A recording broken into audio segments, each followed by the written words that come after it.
Job chapter 1. In the land of Uz, there lived a man whose name was Job.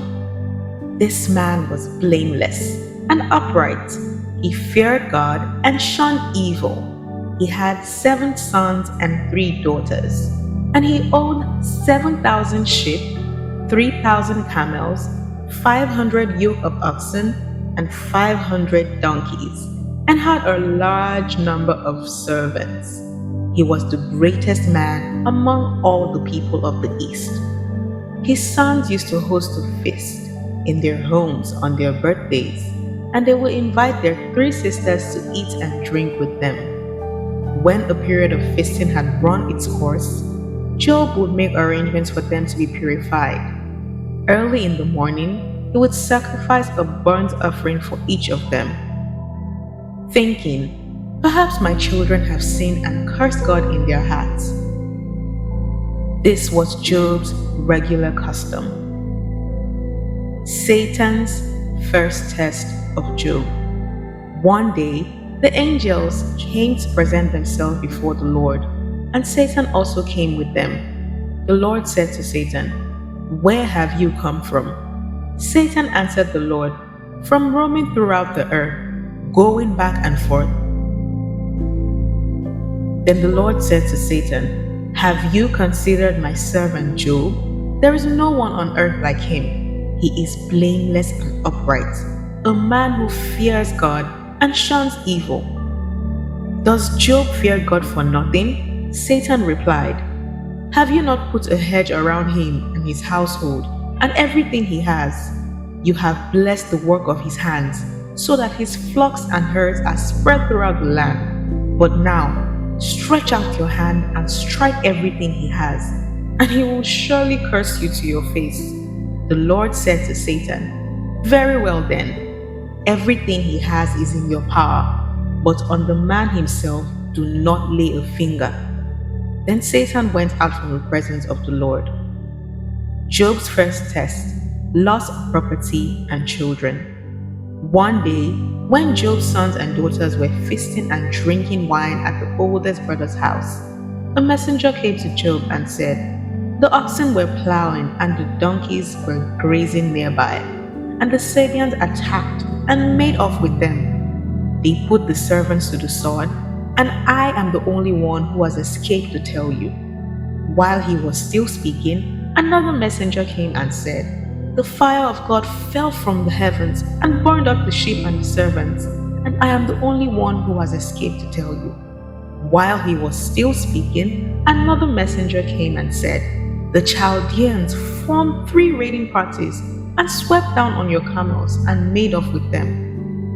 They put the servants to the sword, and I am the only one who has escaped to tell you." While he was still speaking, yet another messenger came and said, "Your sons and daughters were feasting and drinking wine at the oldest brother's house, when suddenly a mighty wind swept in from the desert and struck the 4 corners of the house. It collapsed on them, and they are dead. I am the only one who has escaped to tell you." At this, Job got up and tore his robes and shaved his head. Then he fell to the ground in worship and said, "Naked I came from my mother's womb, and naked I will depart.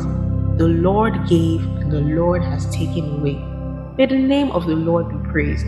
In all this, Job did not sin by charging God with wrongdoing. Job chapter 2. Satan's second test of Job. On another day, the angels came to present themselves before the Lord, and Satan also came with them to present himself before him. And the Lord said to Satan, "Where have you come from?" Satan answered the Lord, "From roaming throughout the earth, going back and forth on it."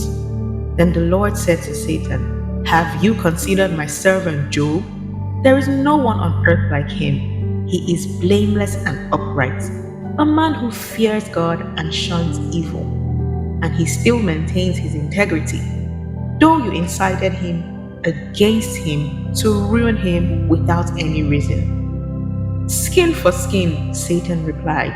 "A man will give all he has for his own life. But now, stretch out your hand and strike his flesh and bones, and he will surely curse you to your face. The Lord said to Satan, Very well then, he is in your hands, but you must spare his life. Job's health is tested. So Satan went out from the presence of the Lord and afflicted Job with painful sores from the soles of his feet to the crown of his head. Then Job took a piece of broken pottery and scraped himself with it as he sat among the ashes. His wife said to him, Are you still maintaining your integrity? Curse God and die. He replied, You are talking like a foolish woman. Shall we accept good from God and not trouble?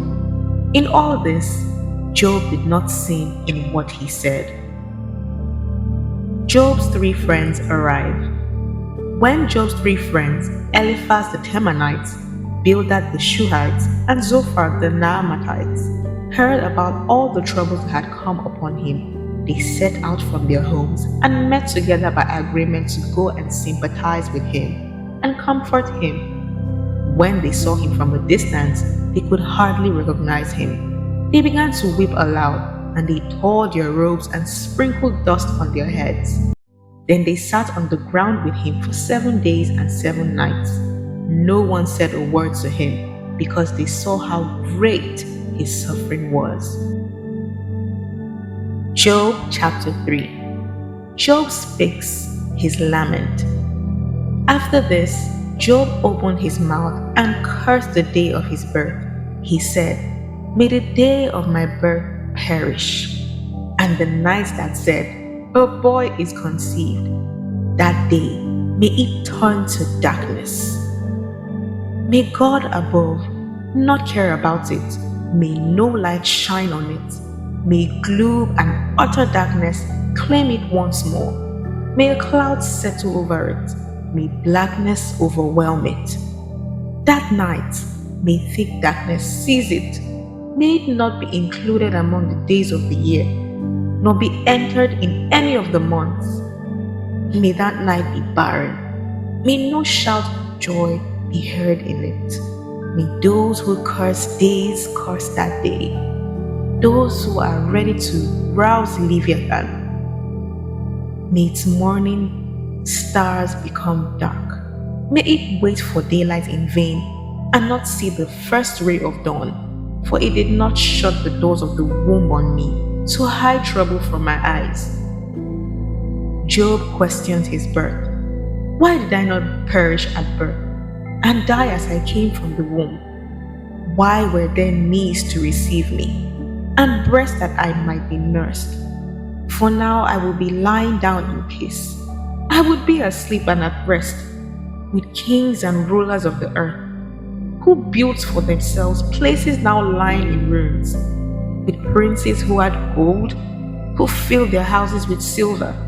Or why was I not hidden away in the ground like a stillborn child, like an infant who never saw the light of day? There the wicked cease from turmoil, and there the weary are at rest. Captives also enjoy their ease. They no longer hear the slave drivers shout.